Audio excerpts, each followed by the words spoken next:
Today we heard heart-wrenching testimony from students and a teacher who relived those horrifying moments on Valentine's Day 4 years ago and the 17 innocent lives claimed by Nicholas Cruz on his deadly path. Sounds of a high school under siege and the horrifying moments of a killing spree. Danielle Gilbert cringing and shedding tears on the witness stand. She was a junior at Marjorie Stoneman Douglas High School when the shooting occurred. Her cell phone camera rolling as gunfire erupted through her classroom, claiming one of her classmates inside. We were just sitting, kind of like sitting ducks. We had no way to protect ourselves, no way to stand up for ourselves. Her story similar to Brittany Sinich, a teacher who remembers the exact moment when a Valentine's Day project with her students turned to darkness. We were having so much fun until I heard what I described as just the loudest noise you could possibly imagine. Sinich quickly shielded her students from danger. What's your birthday? Hello, we're at Stoneman Douglas High School, and I think there's a shooter.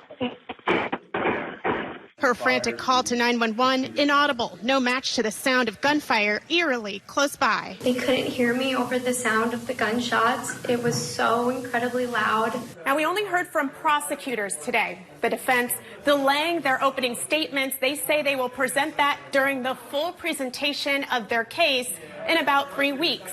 Now, the only way Nicholas Cruz will be sentenced to death is if all 12 jurors agree. In Broward County, Linnie Paul, WPTV, News Channel 5. 2 Good Samaritans found the 12-year-old boy outside their home early this morning. And because of their kindness, patience, and smart decisions, Yven's Clairvoix is home safe tonight with his family.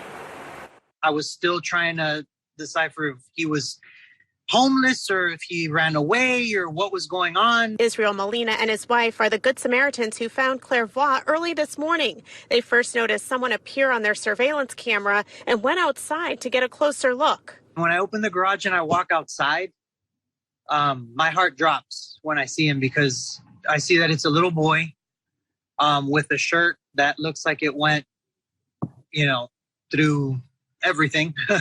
And he's got no shoes, no socks. And the first thing he does is look at me and sort of startled. He says, "I'm hungry. Do you have food?" The Molinas gave him food, then saw Clairvoix's act of kindness. He only had a little bit of food left, and he was giving of that to the ducks. So he was sharing the little bit that he already had. The couple called police, who showed up right away. Friends and family relieved to find out their son was safe. I'm going to hug him. Say, thank you, God. He coming back.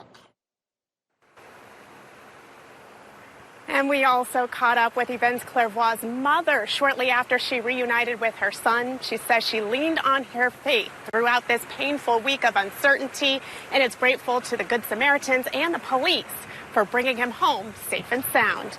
Here we have mini cheeseburgers crafted for schools, Donley Farms. The perils of protecting paradise becoming all too familiar for Ali Ambrosio. This is typical. She picks up trash along the Intracoastal Waterway each day.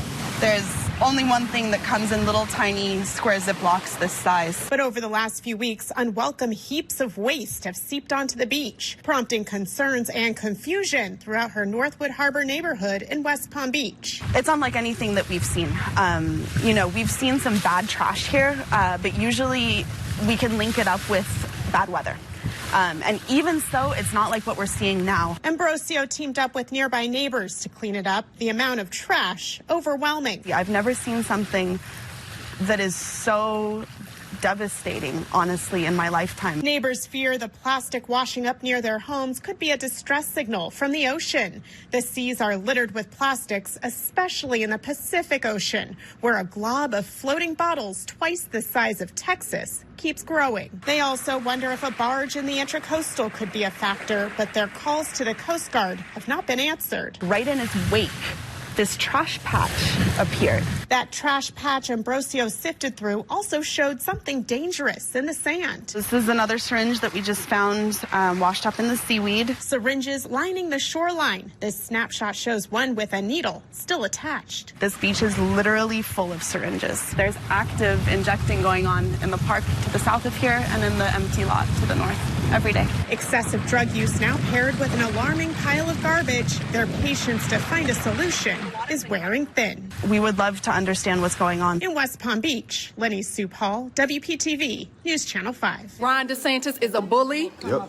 Ron DeSantis does not care about black people. I will not bite my tongue. Outrage trickling from Tallahassee to South Florida tonight. There is an incessant attack on black people in the state of Florida. Florida's black lawmakers taking aim at Governor Ron DeSantis after the state legislature passed new congressional district maps. The governor presented the latest maps after he vetoed the two bipartisan versions lawmakers produced earlier this year. The map was drawn by the governor and his staff, and it was handed to the legislature, and it removed 2 of the 4 black-leaning congressional districts. Political analyst Brian Crowley weighing in. I can understand why some of the members of the House, black members of the House, were angry enough to suggest that the governor hates black people. I'm not going to say whether or not they're right or wrong, but he's certainly not doing the black community any favors by reducing their influence in Congress. That redistricting that's another disguise. Cynthia Becton is a passionate voter in Riviera Beach, keeping a close watch on the movement. You don't throw roadblocks. There are other roadblocks. There are too many other things that are stumbling blocks. You don't need to be passing laws that makes it difficult for people to vote. And then I see a situation in this era, in this 2022, where we're going backwards. That's discouraging. She remembers voting at a time when discriminatory voting practices were prevalent and the black community faced barriers between the ballot box. Improvements finally came in 1965 when President Lyndon B. Johnson passed the Voting Rights Act. But the Supreme Court under Justice John Roberts has reversed much of its effect. Fears about voter suppression still linger. I've done the marching. I've done the sit-ins. I've done all of that. I paid my dues. Inside the studio with Jillian Kennedy Wright is where color comes to life. I try and put an exciting spin to everything I do. She's a contemporary fiber artist in Lake Park. Jamaican-born, Canadian-American. Passionate about expressing her rich heritage through art. It's a happy art. It's not about pain. It's about enjoying yourself. The bold splash of color, grasping our history. Very Afrocentric. Kennedy Wright Designs is a celebration of culture. Taking shape through vibrant, upcycled fabric. I do a loose line drawing, I do a black and white of it, and then I do a color drawing. Then I move on to picking my fabrics. Her latest collection explores the Adinkra symbols of Ghana. For Black History Month is bringing back a piece of Africa. It's about positive and negative. It's another message. There's a dual fold. Oh, I like abstract art, but there's also the message about freedom. And what are we free to do? We're free to express ourselves. Freedom in Black history. Over the last 2 years, Kennedy Wright transitioned into a full-time artist. This was the time for me to do it. Quickly catching attention across Palm Beach County. I am delving more into public art. Her work on display at the Palm Beach International Airport and inside West Elm in Palm Beach Gardens. It features mangroves and the life that mangroves give to our water. When Kennedy Wright's not inside her studio, she's in the community hosting conversations to broaden perspectives.